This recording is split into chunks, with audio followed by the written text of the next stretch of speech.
पुढल्या आठवड्यात गणपती बाप्पांचं घरोघरी आणि सार्वजनिक मंडळांमध्ये आगमन होईल।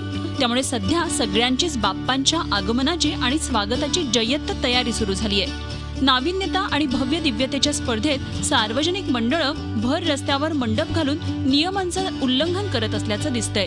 नियमांचं उल्लंघन न करण्याचं आवाहन महापालिकेनं केलं असलं तरीही नागपूर शहरातल्या महाल भागातल्या काही मंडळांनी रस्त्यावर भव्य दिव्य मंडप उभारले आहेत। नियमात राहून आपण मंडप उभारल्याचं गणेश मंडळांचं म्हणणं असून वर्षानुवर्ष गणपतीची ठिकाणं ठरलेली असल्यानं लोकभावना लक्षात घेऊन प्रशासनानं तोडगा काढावा असं गणेश मंडळांचं म्हणणं आहे, तर पालिका मात्र कारवाई करण्यावर ठाम आहे।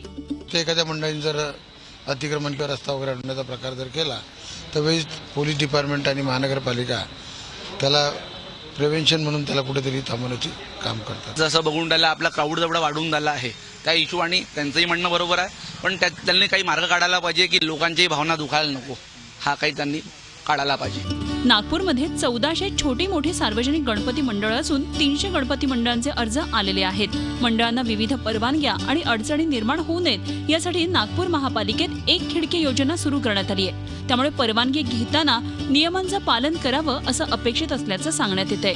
मंडप बांधताना रस्त्यावर खड्डे पडणार नाहीत, रस्त्यावर ट्रॅफिक होणार नाही अशा दक्षता या नियमांमध्ये आहेत। तर नियम मोडल्यास दंड वसुलीसह फौजदारी खटले देखील दाखल करण्याची तरतूद केली असल्याचं मनपाच्या स्थापत्य समितीनं सांगितलं आहे। जिन्होंने विदाउट परमिशन गणेश उत्सव की मूर्ति की स्थापना की है तो उसको बचने के लिए उन्होंने इसका फायदा लेना चाहिए, अन्यथा उनके ऊपर में जो भी नियमों प्रमाणे जो पैसे वसूल करने की दंडात्मक कार्रवाई की जाएगी, साथ ही साथ उनके ऊपर में फौजदारी कार्रवाई भी होने की संभावना आहे। तेव्हा हे नियम कडक असले तरी नियम पाळल्यास सर्वांसाठी सोयीचं होणार आहे। त्यामुळे बाप्पाचा उत्सव निर्विघ्नपणे पार पडण्यास मदतच होईल असं आवाहन करण्यात येते। अमित देशपांडेसह bureau report Zee media Nagpur. Zee 24 तास रहा एक पाऊल पुढे।